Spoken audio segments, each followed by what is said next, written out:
Halo Bedikers. Indonesia merdeka pada 17 Agustus 1945, yakni setelah jatuhnya bom di kota Hiroshima dan Nagasaki di Jepang. Sedangkan Papua New Guinea atau lebih sering disebut Papua Nugini merupakan salah satu negara persemakmuran Inggris. Negara ini merdeka pada 16 September 1975, tepat setelah Perang Dunia Kedua. Kedua negara memiliki perbedaan usia 30 tahun, merupakan negara berkembang dan terus berupaya untuk meningkatkan kualitasnya. Tak terkecuali dalam meningkatkan kekuatan militer. Kendati demikian, perbedaan kekuatan militer kedua negara ini cukup berbeda. Lantas seperti apa perbandingan kekuatan militer Indonesia dan Papua Nugini? Mari kita bongkar.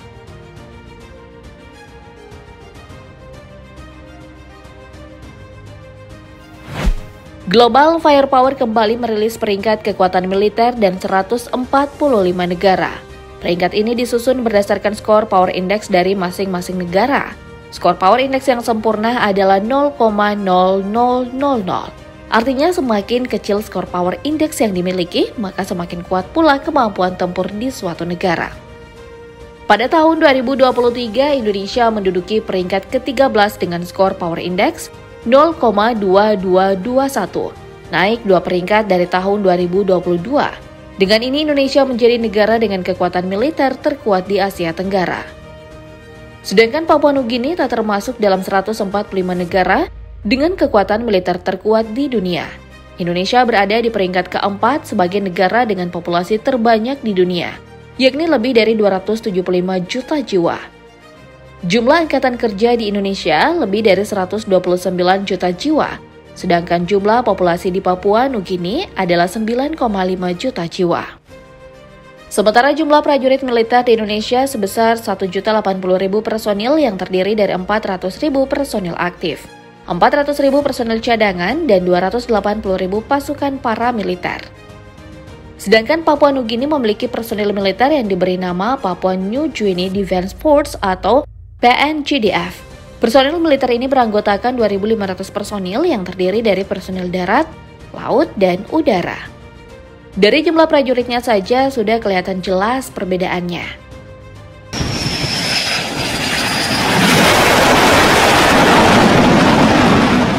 Mari coba kita bandingkan dari segi kekuatan darat antara Indonesia dan Papua Nugini.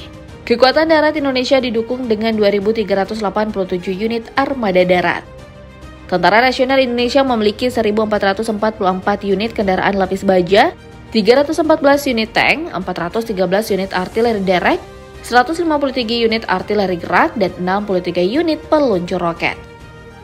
Jumlah ini berbeda jauh dengan Papua Nugini yang tercatat tak memiliki kendaraan untuk mendukung kekuatan darat.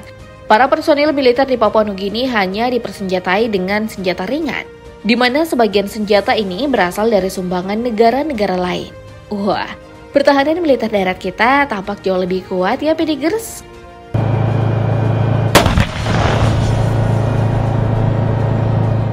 Lalu bagaimana dengan perbandingan kekuatan laut antara militer Indonesia dan Papua Nugini?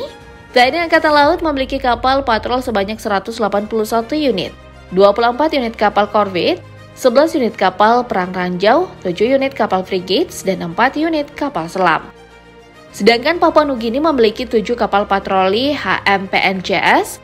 Kapal patrol HMPNCS ini berupa 4 kapal kelas Pasifik yang diberi nama Rabaul Dredger, Settler, dan juga Morse Bay. Lalu 3 kapal pendarat bernama Buna, Sama Lamawa, dan Lake Como. Selain itu, Papua Nugini juga diketahui melakukan pemesanan sebanyak 3 buah kapal HMPNCS Ted Biro dari Australia.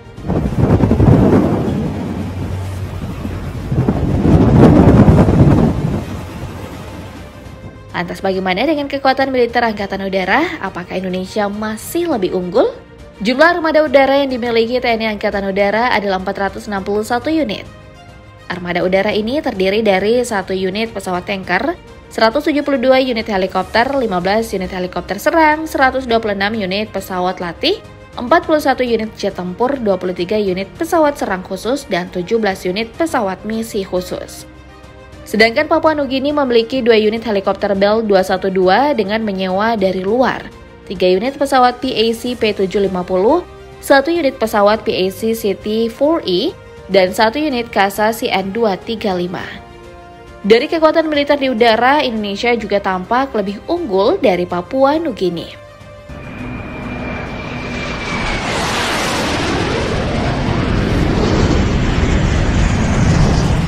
Dengan semua alutsista unggulan ini, Indonesia menganggarkan dana sebesar 9,3 miliar dolar yang setara dengan 151 triliun rupiah untuk menyokong kekuatan militer Nusantara.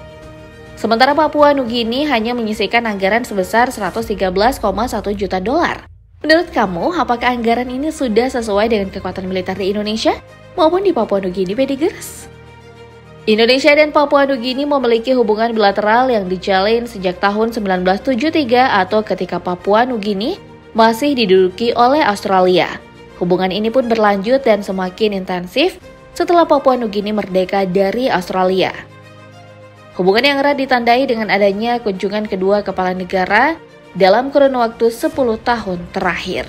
Presiden Joko Widodo diketahui mengunjungi tetangga di sebelah timur ini pada tahun 2015 dan 2018. Kunjungan terakhir Jokowi adalah dalam konteks konferensi tingkat tinggi atau KTT Kerjasama Ekonomi Asia Pasifik. Papua Nugini adalah negara tetangga yang memiliki perbatasan darat langsung dengan Indonesia. Panjang perbatasan Indonesia Papua Nugini dari utara ke selatan adalah lebih kurang 780 km, yang ditandai dengan 52 pilar atau tugu batas. Dalam hal perekonomian, hubungan kedua negara terus meningkat.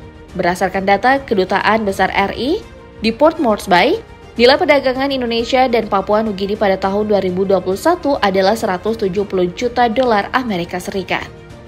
Setahun kemudian, angka ini melonjak hampir 100% menjadi 322 juta dolar Amerika Serikat.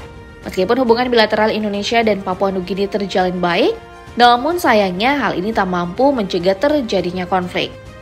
Pada pertengahan tahun 2022 lalu, Papua Nugini menyatakan diri untuk membantu KKB Papua dan siap berperang melawan prajurit TNI Polri. Pernyataan ini disampaikan melalui video berdurasi 1 menit 23 detik yang diunggah melalui akun Instagram @freewestpapua. Relawan dari Papua Nugini ini tampak seperti tentara dengan mengenakan baju dan celana loreng. Tak diketahui pula lokasi tempat video ini direkam, namun di belakang barisan relawan ini terlihat pohon-pohon yang menjulang. Juru bicara relawan Papua Nugini pun mengatakan bahwa pihaknya siap berperang melawan tentara Indonesia untuk memerdekakan Papua Barat. Dari sinilah peran kekuatan militer di suatu negara. Kekuatan militer di setiap negara pun tentu berbeda, sesuai dengan kebutuhan dan kemampuan masing-masing negara. Menurut kamu, bagaimana, Bedigers? Apakah kekuatan militer sudah cukup mampu menghalau serangan musuh?